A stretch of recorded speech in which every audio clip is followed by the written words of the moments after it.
Students, आज हम पढ़ेंगे डिफेंस स्ट्रैटेजीज़ के बारे में कि क्या कौन सी डिफेंस स्ट्रैटेजीज़ होती है माइक्रोब्स में और इंसेक्ट्स में।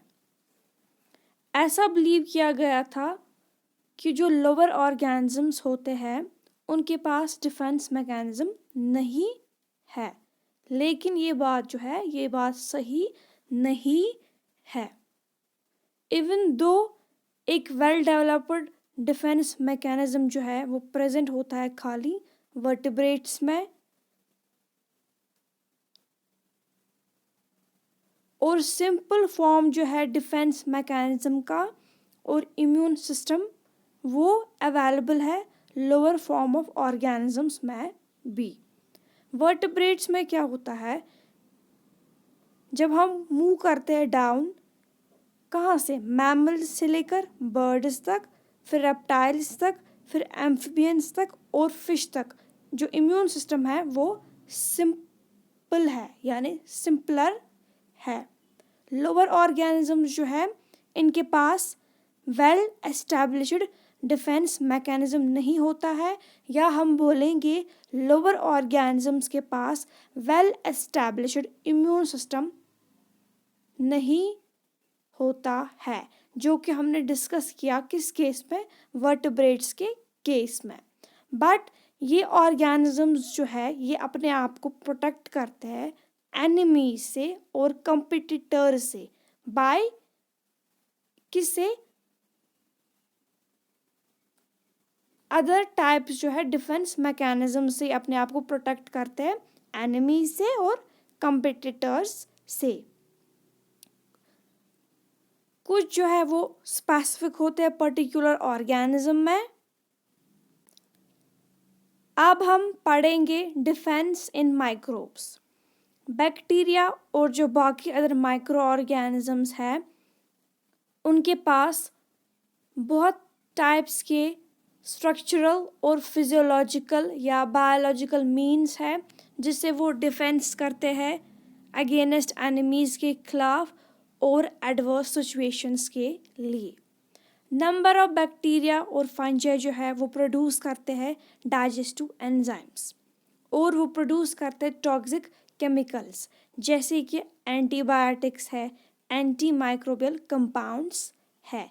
ये कंपाउंड्स होते हैं ये क्या करते हैं, ये या तो किल करेंगे या तो डैमेज करेंगे ऑर्गेनिज्म की सेल को। ये कंपाउंड्स क्या करते हैं, ऑर्गेनिज्म की सेल को या तो किल करेंगे या उसे डैमेज करेंगे, जिसके साथ ही कांटेक्ट में होंगे। ठीक, बहुत सारे बैक्टीरिया और बाकी अदर माइक्रो ऑर्गेनिजम्स जो होते हैं वो कैपेबल होते हैं कि वो प्रोड्यूस करें कैप्सूल्स। जो फाइगोसाइटिक सेल्स होती है वो एनगल्फ नहीं कर पाती है। ठीक, तो क्या होता है, ये डिस्ट्रॉय करते हैं कैप्सुलेटेड बैक्टीरियल सेल्स को। ये जो एक कैप्सूल होता है ये एक्स्ट्रा मतलब प्रोटेक्टिव लेयर हम बोलेंगे किन में होती है, बैक्टीरियल सेल्स में। तो क्या होता है, अब जो फाइगोसाइट्स होते हैं जैसे कि मैक्रोफेज है, न्यूट्रोफिल्स है, वो ईजिली क्या करते हैं, अनगल्फ करते हैं नॉन कैप्सुलेटेड बैक्टीरियल सेल्स को और उन्हें डिस्ट्रॉय करता है ईजिली। डिफरेंस यहाँ पे क्या है, जो फाइगोसाइटिक सेल्स है वो एनगल्फ नहीं कर पाते हैं कैप्सुलेटेड बैक्टीरियल सेल्स को, या हम बोलेंगे ना ही वो एनगल्फ कर पाते हैं उनको, ना ही वो डिस्ट्रॉय कर पाते हैं। अब अगर नॉन कैप्सुलेटेड बैक्टीरियल सेल्स है तो फाइगोसाइटिक सेल्स जो है जैसे कि माइक्रोफेज है वो डिस्ट्रॉय भी करेंगे बैक्टीरियल सेल्स को और ईजिली एनगल्फ भी करेंगे नॉन कैप्सुलेटेड बैक्टीरियल सेल्स को। अनफेवरेबल कंडीशंस के दौरान क्या होता है, लार्ज नंबर ऑफ बैक्टीरिया जो है वो उन्हें चेंज किया जाता है स्पोर्स में, जिन्हें कहते हैं एंडोस्पोर्स। साइटोप्लाज्म जो होता है सेल का वो डिटैच होता है सेल वॉल से और वो चेंज होता है स्पोर में, सेल के मिडल में। स्पोर जो होता है वो बहुत ही थिक होता है, उसकी कवरिंग थिक होती है सिंस ये बना हुआ होता है विद इन द सेल, और इसे कहते हैं एंडोस्पोर। ठीक, स्पोर जो है उसे एंडोस्पोर इसलिए कहते हैं क्योंकि इसकी थिक कवरिंग है और ये बनता है inside within the cell या इनसाइड द सेल, तो इसीलिए इसे एंडोस्पोर कहा जाता है। एंडोस्पोर्स जो होते हैं ये हाईली रेजिस्टेंट होते हैं, किसके लिए? हीट, यूवी रेडिएशंस और केमिकल्स, ठीक, यानी और एंटीबायोटिक्स से, यानी इन से इनको कोई फ़र्क नहीं पड़ेगा, ये रेजिस्टेंस दिखाते हैं इनके लिए, ठीक।